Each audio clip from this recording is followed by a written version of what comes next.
He told how murderers walk the earth beneath the curse of Cain, with crimson clouds before their eyes and flames about their brain. For blood has left upon their souls its everlasting stain. Thomas Hood.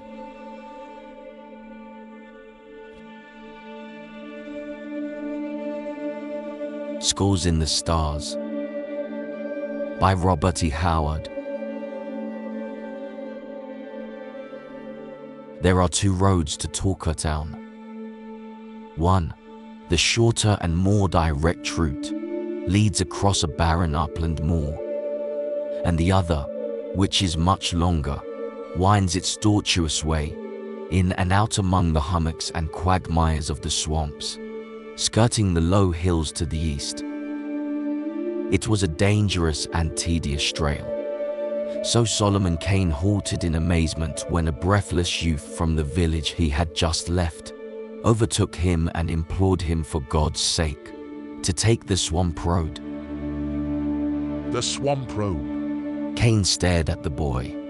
He was a tall, gaunt man, was Solomon Kane, his darkly pallid face and deep brooding eyes made more somber by the drab puritanical garb he affected. "Yes, sir. 'Tis far safer," the youngster answered his surprised exclamation. "Then the moor road must be haunted by Satan himself, for your townsman warned me against traversing the other." "Because of the quagmires, sir, that you might not see in the dark. You had better return to the village and continue your journey in the morning, sir." "Taking the swamp road?" "Yes, sir." Kane shrugged his shoulders and shook his head. "The moon rises almost as soon as twilight dies. By its light I can reach Torkertown in a few hours, across the moor." "Sir, you had better not. No one ever goes that way. There are no houses at all upon the moor, while in the swamp there is the house of old Ezra, who lives there all alone since his maniac cousin, Gideon, wandered off and died in the swamp, and was never found. And old Ezra, though a miser, would not refuse you lodging, should you decide to stop until morning. Since you must go, you had better go the swamp road." Kane eyed the boy piercingly. The lad squirmed and shuffled his feet. "Since this moor road is so dour to wayfarers," said the Puritan, "why did not the villagers tell me the whole tale, instead of vague mouthings?"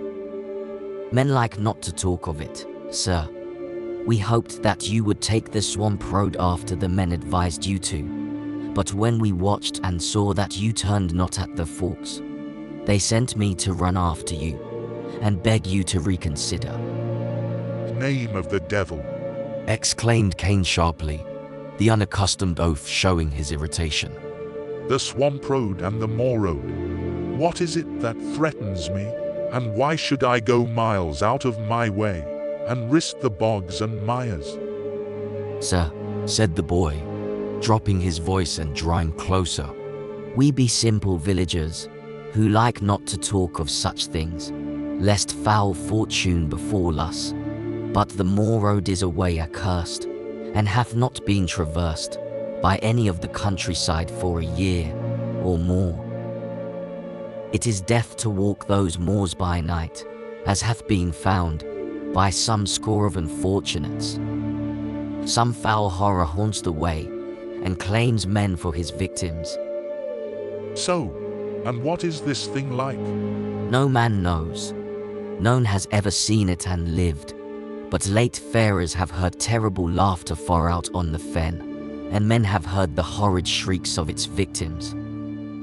Sir, in God's name return to the village, there pass the night, and tomorrow take the swamp trail to Torkertown." Far back in Kane's gloomy eyes a scintillant light had begun to glimmer, like a witch's torch glinting under fathoms of cold grey ice. His blood quickened. Adventure, the lure of life, risk and battle, the thrill of breathtaking, touch-and-go drama. Not that Kane recognized his sensations as such. He sincerely considered that he voiced his real feelings when he said, "These things be deeds of some power of evil. The lords of darkness have laid a curse upon the country. A strong man is needed to combat Satan and his might. Therefore I go, who have defied him many a time." "Sir," the boy began, then closed his mouth as he saw the futility of argument. He only added, "The corpses of the victims are bruised and torn, sir." He stood there at the crossroads, sighing regretfully as he watched the tall, rangy figure swinging up the road that led toward the moors. The sun was setting as Kane came over the brow of the low hill which debouched into the upland fen. Huge and blood-red, it sank down behind the sullen horizon of the moors, seeming to touch the rank grass with fire. So for a moment, the watcher seemed to be gazing out across a sea of blood. Then the dark shadows came gliding from the east. The western blaze faded, and Solomon Kane struck out boldly in the gathering darkness. The road was dim from disuse, but was clearly defined. Kane went swiftly but warily, sword and pistols at hand.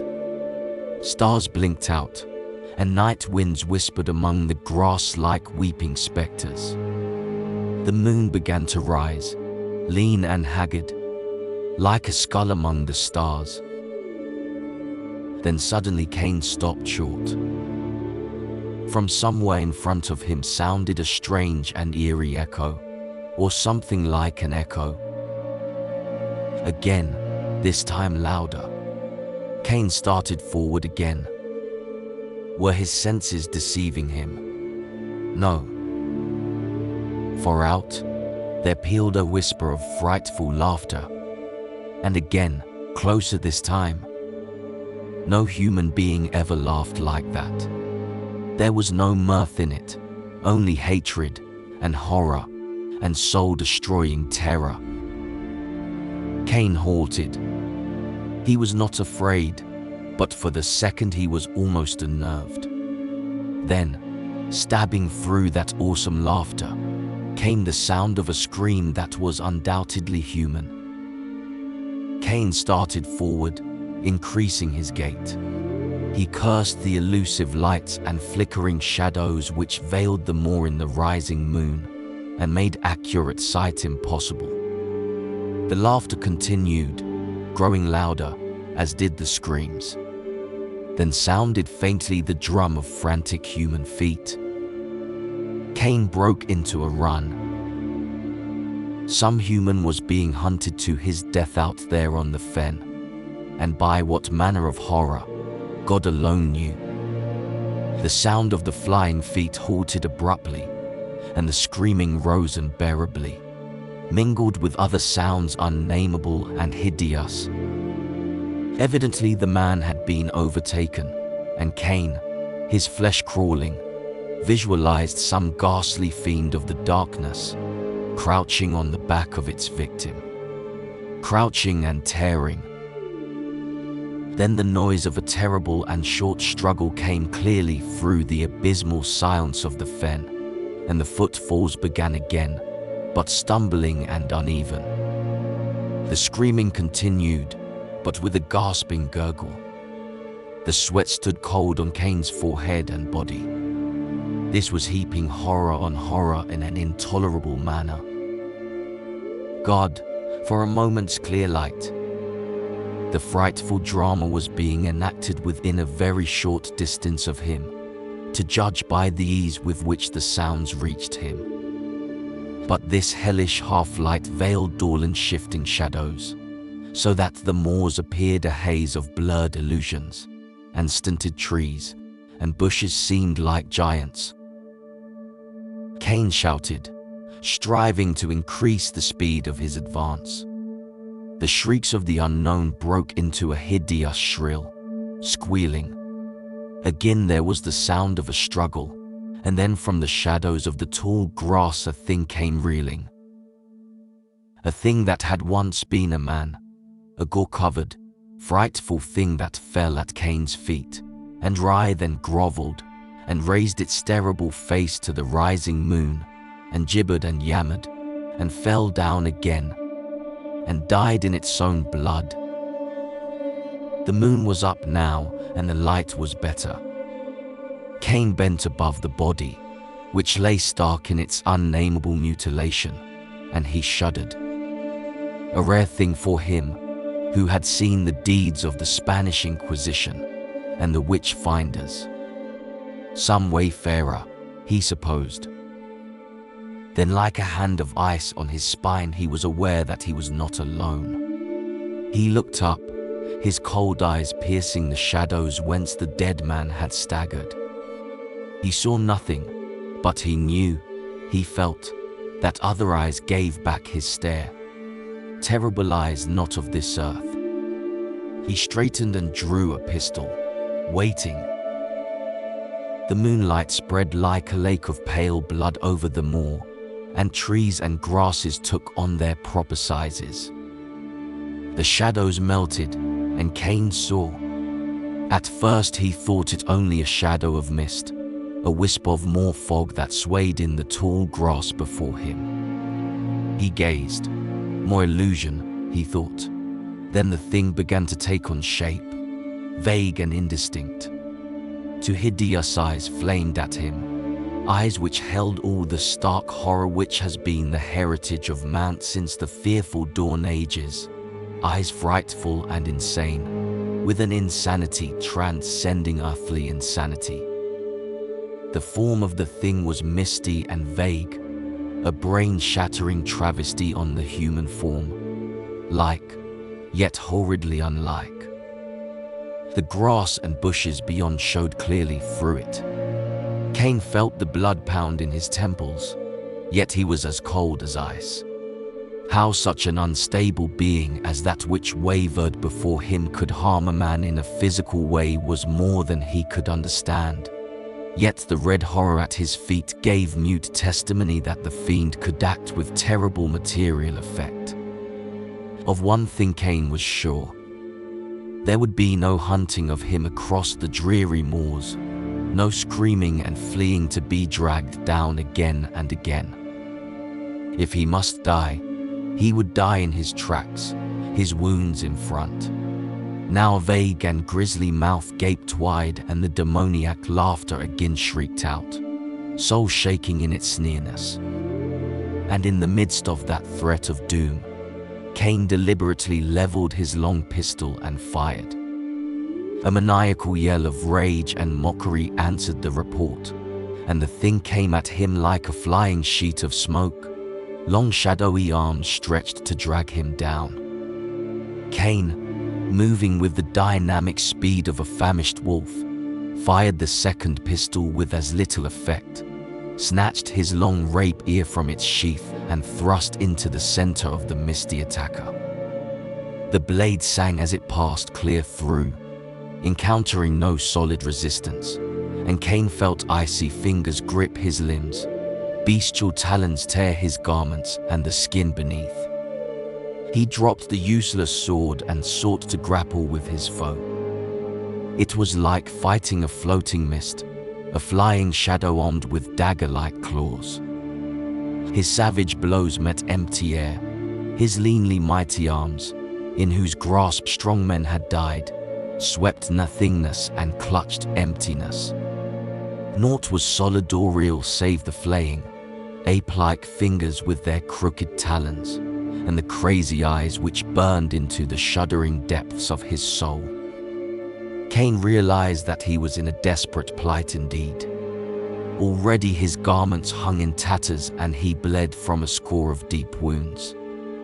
But he never flinched, and the thought of flight never entered his mind. He had never fled from a single foe, and had the thought occurred to him he would have flushed with shame. He saw no help for it now, but that his form should lie there beside the fragments of the other victim, but the thought held no terrors for him. His only wish was to give as good an account of himself as possible before the end came, and if he could, to inflict some damage on his unearthly foe. There above the dead man's torn body, man fought with demon under the pale light of the rising moon, with all the advantages with the demon, save one.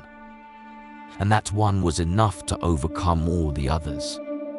For if abstract hate may bring into material substance a ghostly thing, may not courage, equally abstract, form a concrete weapon to combat that ghost?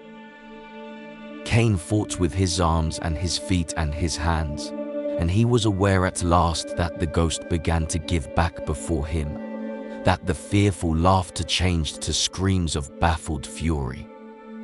For man's only weapon is courage, that flinches not from the gates of hell itself, and against such, not even the legions of hell can stand. Of this Cain knew nothing. He only knew that the talons which tore and rended him seemed to grow weaker and wavering, that a wild light grew and grew in the horrible eyes. And reeling and gasping, he rushed in, grappled the thing at last and threw it, and as they tumbled about on the moor and it writhed and lapped his limbs like a serpent of smoke, his flesh crawled and his hair stood on end, for he began to understand its gibbering. He did not hear and comprehend as a man hears and comprehends the speech of a man, but the frightful secrets it imparted in whispers and yammerings and screaming silences sank fingers of ice and flame into his soul, and he knew.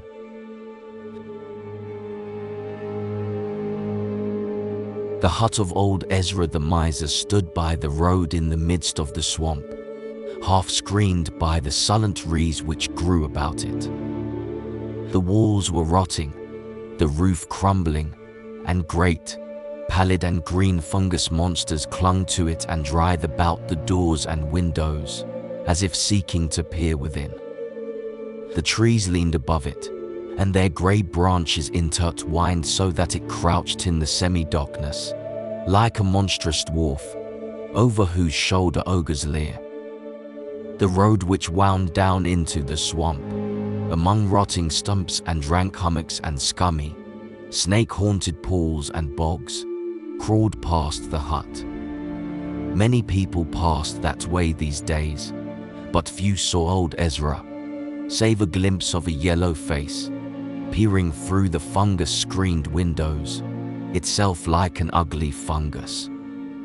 Old Ezra the miser partook much of the quality of the swamp, for he was gnarled and bent and sullen.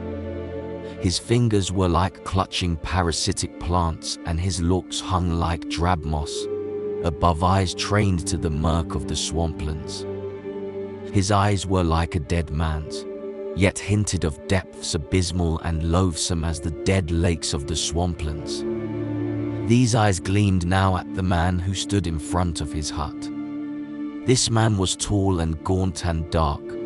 His face was haggard and claw-mocked, and he was bandaged of arm and leg.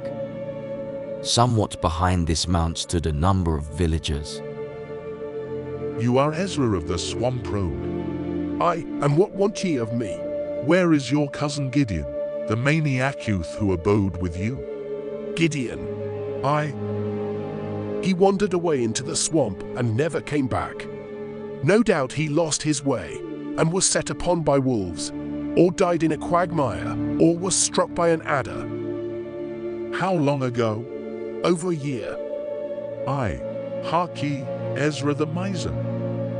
Soon after your cousin's disappearance, a countryman coming home across the moors was set upon by some unknown fiend and torn to pieces, and thereafter it became death to cross those moors.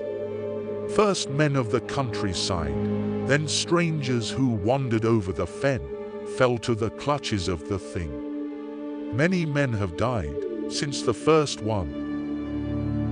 Last night I crossed the moors and heard the flight and pursuing of another victim, a stranger who knew not the evil of the moors.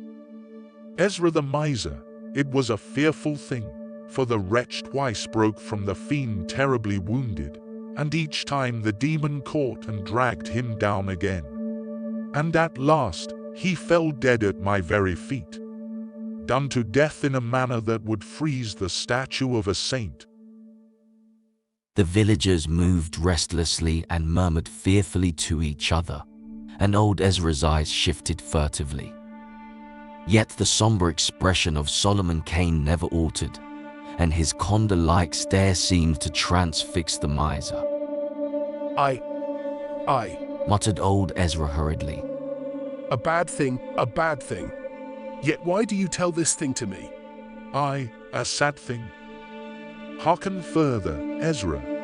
The fiend came out of the shadows and I fought with it, over the body of its victim. How I overcame it, I know not, for the battle was hard and long, but the powers of good and light were on my side, which are mightier than the powers of hell. At the last I was stronger, and it broke from me and fled, and I followed to no avail.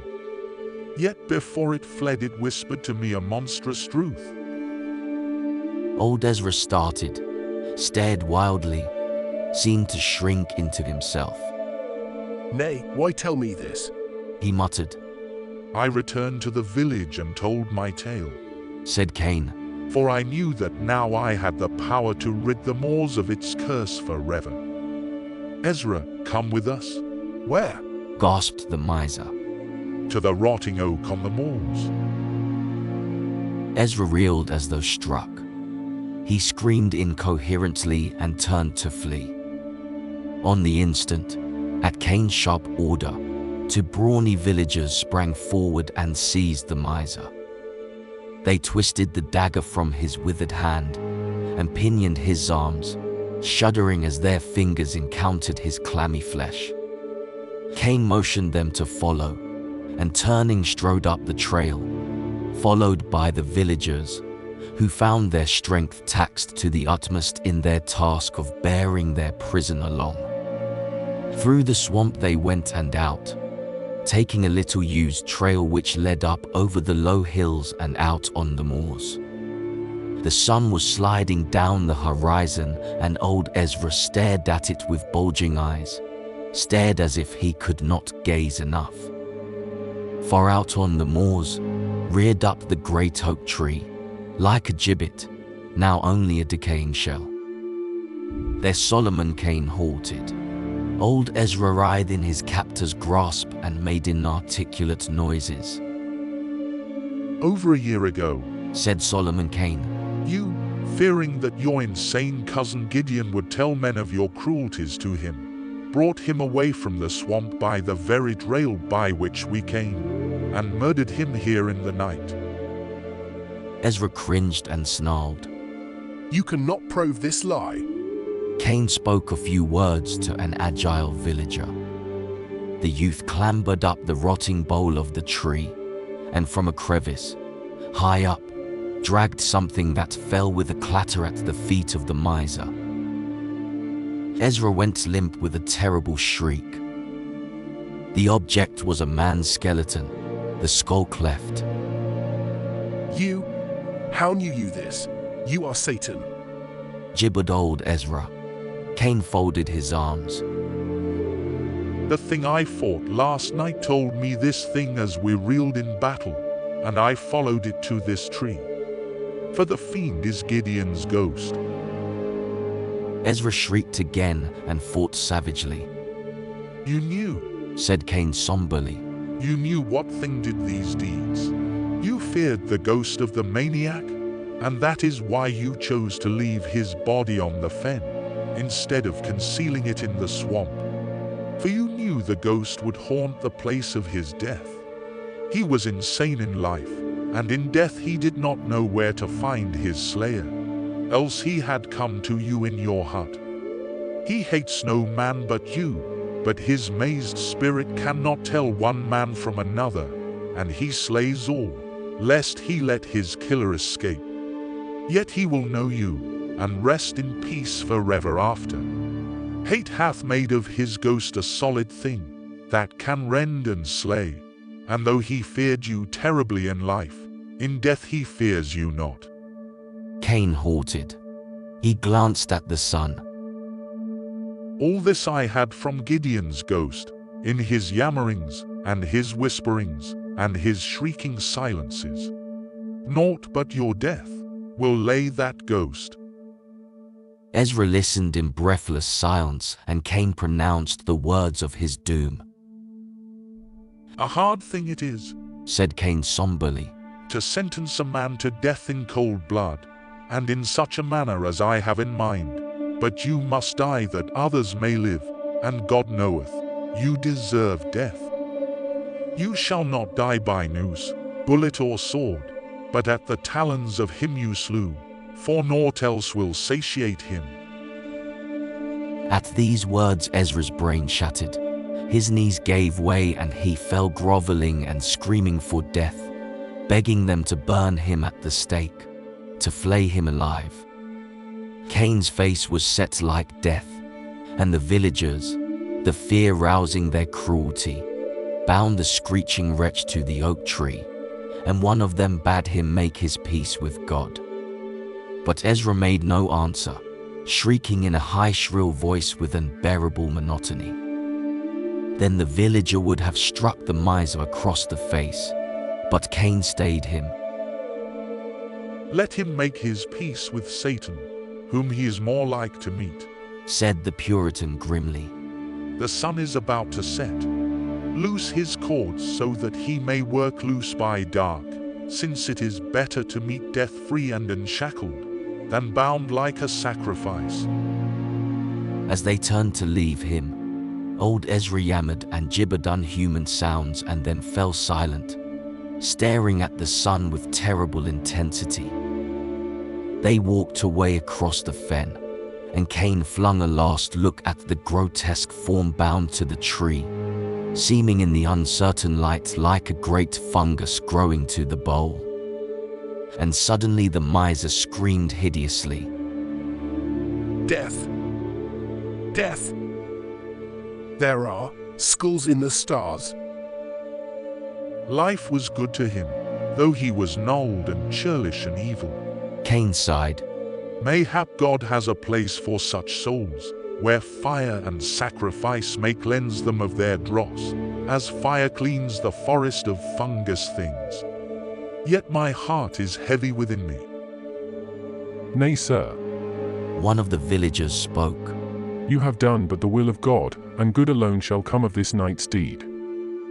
Nay, answered Cain heavily. I know not. I know not.